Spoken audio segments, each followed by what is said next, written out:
حج کا آغاز اور حج کی ابتدا جس رکن سے ہوتی ہے وہ رکن ہے احرام۔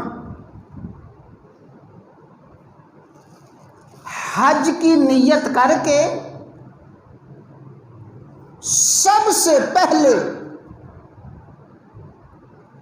2 سفید چادریں باندھی جاتی ہیں۔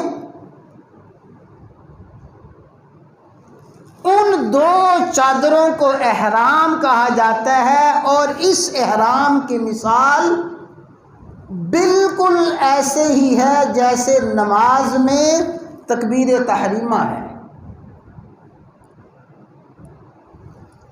جیسے تکبیر تحریمہ سے نماز شروع ہوتی ہے، ایسے ہی احرام باندھنے سے کیا شروع ہوتا ہے جی؟ حج شروع ہوتا ہے۔